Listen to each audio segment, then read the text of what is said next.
du Canada. Sénatrice Petitclerc. Honorable sénatrice, sénateur, on se vante souvent que le Canada est un des meilleurs pays au monde. En 2019, un sondage Ipsos révélait effectivement que 71% des Canadiens pensent que nous nous classons parmi les 10 premiers pays riches pour le bien-être des enfants. Mais est-ce vraiment le cas? Pas du tout si on regarde le classement de l'UNICEF. Sur une liste de 41 pays de l'Union européenne et de l'OCDE, le Canada se situe au 25e rang, 25 sur 41, pour ce qui est du bien-être des enfants.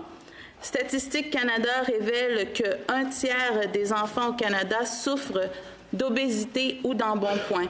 Seulement 13% des garçons et 6% des filles font le 60 minutes d'activité physique recommandée par jour. Quand on pense à nos jeunes, ces faits sont troublants. Pire encore, selon des données compilées en 2019 dans le rapport Raising Canada, A Call to Action, suicide is the second leading cause of death for children. On dit que le suicide est la deuxième cause de mortalité chez les enfants, faisant de nous le 5e pays en matière de suicide chez les jeunes. Ce n'est pas une chose dont on peut être fier. Un tiers des Canadiens ont connu une certaine forme de maltraitance avant l'âge de 16 ans. 12 des enfants au Canada grandissent dans une situation de pauvreté, y compris 50 d'Autochtones. Aussi en santé et en sécurité qu'on voudrait bien le croire.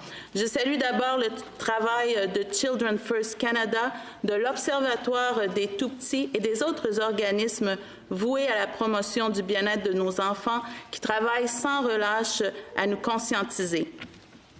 Pour trouver des solutions, il faut d'abord reconnaître collectivement qu'il y a un problème.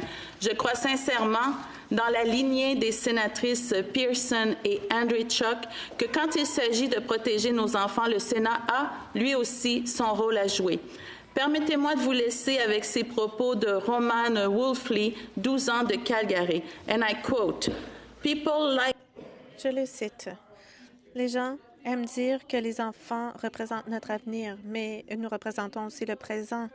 Nous sommes des citoyens canadiens et si on pouvait voter, peut-être que nos problèmes retiendraient plus l'attention. Écoutez-nous et prenez des mesures pour appuyer les enfants.